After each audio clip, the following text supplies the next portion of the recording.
a massive cleanup effort is underway in turn number 3, and a huge fire continues to burn there on Pablo Montoya's situation. Winston Kelly, once again, how does that connect to what they were doing with Charles? Well, they didn't know exactly what the problem is, but certainly I'm sure Juan Pablo Montoya will tell us that there is a connection.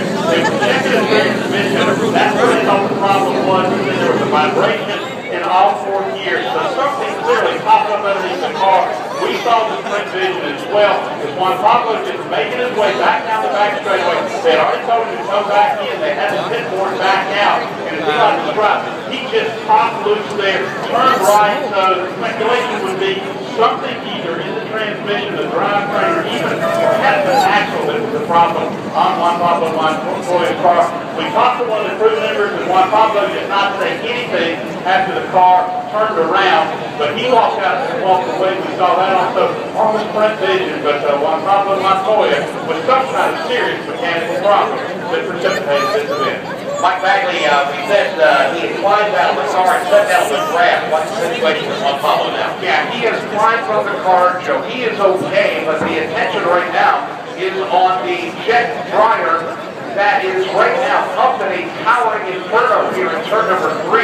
Safety crews are on the scene applying the flame retardant material, but as Juan Pablo made contact with this jet dryer, it ruptured the fuel cell, obviously was inside of that, and the fuel has run down the banking, continues to run down the banking, and the crews are doing their best to chase those flames, and right now it is still ablaze. It is a full blaze, and we hear pops and little mini explosions coming from the jet dryer that right now sits up against the safer barrier, turn number 3, and the flames even get worse as we speak. Wow, yeah, they're trying to put all the fire retardant, all that flame, it almost seems like it increases in intensity instead of having any success in putting out the flame. What a wild turn of events. I guess this is what you get when you race on Monday night. And folks, this is one of the most amazing things we've seen. I mean, seriously, you never know what happens. You think we were talking yesterday, you think you've seen it all, and then something else happens.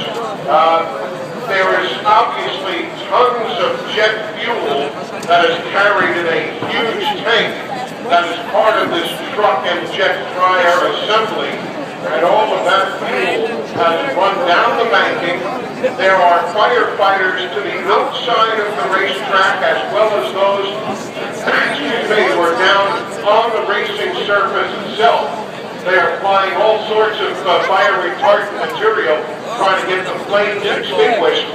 Then, of course, Joe, they're going to have to look and make sure of the integrity of the wall, the extreme heat, the asphalt, obviously a petroleum-based material. You don't know exactly what's gone on underneath all of this mess.